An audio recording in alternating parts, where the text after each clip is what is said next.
క్రీస్తు ప్రభువు వారి యొక్క శ్రేష్టమైన నామంలో మీకు ధైర్యము దేవుడు ప్రసాదించును గాక.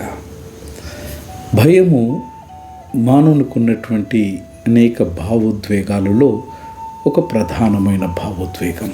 ఇటు భయము మనిషిని జీవితంలో ఏదీ సాధించకుండా ప్రతినిత్యం అవరోధాన్ని కల్పించి మనకు విజయము నుంచి దూరం చేస్తుంది.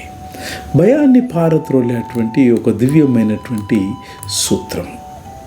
మీ సామర్థ్యం మీద మీకున్న సందేహం, లక్ష్య సాధనలో ఓడిపోతామేమో అన్న భయం, అసలు ప్రయత్నం మొదలు పెట్టాలా వద్దా అనేటువంటి సంకోచం, ఇవన్నీ మాయం కావాలంటే ఒకే ఒక దివ్య సూత్రం.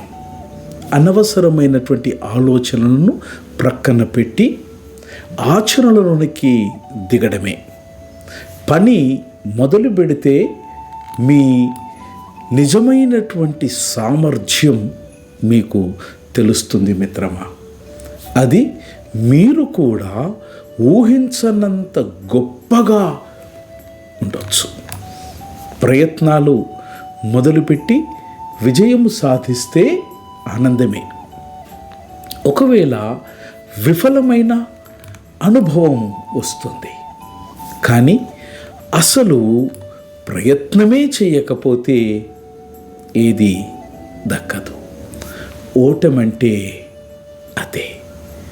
దీని విషయం పరిశుద్ధ గ్రంథమైనటువంటి బైబిల్లో దేవుడు సెలవిస్తున్నటువంటి మాట ఏంటంటే, I can do all things through him who strengthens me. నన్ను బలపరచువాని అందే నేను సమస్తాన్ని చేయగలను అని బైబిల్ గ్రంథం ప్రబోధిస్తుంది. ప్రయత్నించి చూడు, దేవుని అనుగ్రహము నీ మీద నిలిచి ఉన్నది, విజయము నీ స్వంతమవుతుంది. God bless you.